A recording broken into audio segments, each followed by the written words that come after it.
Hi hello friends, welcome back to Media Talks. நான் உங்கள் மௌனிகா. நம்ம அன்னைக்கே சொன்னோம், இந்த ஒரு கார் சீன் வந்து பார்த்தீங்கன்னா ப்ரெக்னென்சி ரிவீல்ஸ்க்கு அப்புறம் தான் வந்து ட்ராக் வரும் அப்படின்னு சொல்லிட்டு. ஸோ நம்ம சொன்ன மாதிரி தான் வந்து ட்ராக் மூவ் பண்ணியிருக்காங்க. ஸோ அன்னைக்கே நம்ம கரெக்டாக சொல்லியிருக்கோம், இது வீக்கா ரீயூனியன், அதாவது வீக்காட்ட விஜய் கிட்ட ப்ரெக்னென்சி ரிவீல் பண்ணியிருக்காங்க காவேரி. அதுக்கப்புறம் தான் காரில் 2 பேரும் ஒன்றா வராங்க அப்படிங்கிற அப்டேட் நம்ம வந்து சொல்லியிருந்தோம். அப்போ நிறைய பேர் அதுக்கெல்லாம் வாய்ப்பே இல்லை அப்படிங்கிற மாதிரிலாம் சொல்லியிருந்தீங்க.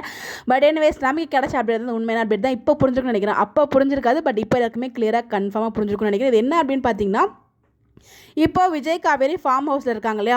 ஸோ நைட்டு ஃபுல்லாக அங்கே தான், இன்றைக்கி ஃபுல்லாக அங்கே தான் இருக்க போகிறாங்க. நைட்டுக்கு தான் வந்து காவேரி வீட்டுக்கு போக போகிறாங்க. ஸோ அப்போது ஃபார்ம் ஹவுஸ்லேருந்து காவேரியை வீட்டுக்கு கூட்டிகிட்டு போகிற ட்ராக் தான் வந்து பார்த்திங்கன்னா இந்த ஒரு ட்ராக்கு. ஸோ விஜய் வந்து பார்த்திங்கன்னா நைட்டில் காவேரியை கூப்பிட்டு போகிறாங்க. ஸோ அதனால தான் அந்த அப்டேட் நமக்கு ஷேர் பண்ணியிருக்காங்க. பின்னாடி உட்காந்து நிறைய பேர் வந்து பார்த்திங்கன்னா தாத்தா அப்படிங்கிற மாதிரி சொல்லியிருந்தாங்க. பட் அது தாத்தா இல்லைன்னு சொல்லி நம்ம அப்போவே சொல்லியிருந்தோம். அது வந்து டெக்னீஷியனாக இருக்க தான் ஹைலி சான்சஸ் இருக்குது. நம்ம காவேரி தான் அது கன்ஃபார்மாக பக்கத்தில் இருக்குது, விஜய் பக்கத்தில் இருக்குது அப்படின்னு சொல்லி நம்ம அப்போவே அப்டேட் கொடுத்துருந்தோம்.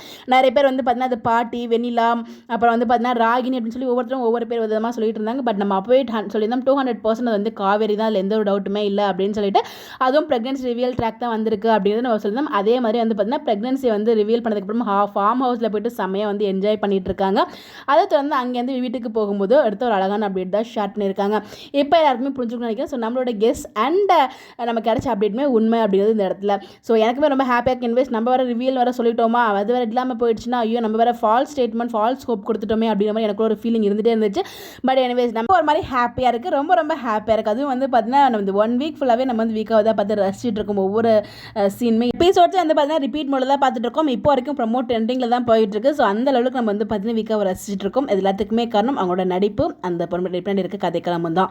ஸோ அவங்களோட ஆக்டிங் வந்து அப்படி இருக்குங்க, செதுக்கியிருக்காங்க. 2 பேரையும் வந்து உண்மையிலே வந்து நடிக்கிறாங்கன்னு சொல்லவே முடியாது, அவங்க வந்து வாழ்ந்துருக்காங்க தான் சொல்லி ஆகணும். ஸோ உங்களோட ஒப்பீனியன் நீங்கள் என்ன நினைக்கிறீங்க, உங்களுடைய கருத்துக்களை மறக்காமல் கமெண்ட்டில் ஷேர் பண்ணுங்கள். Bye by.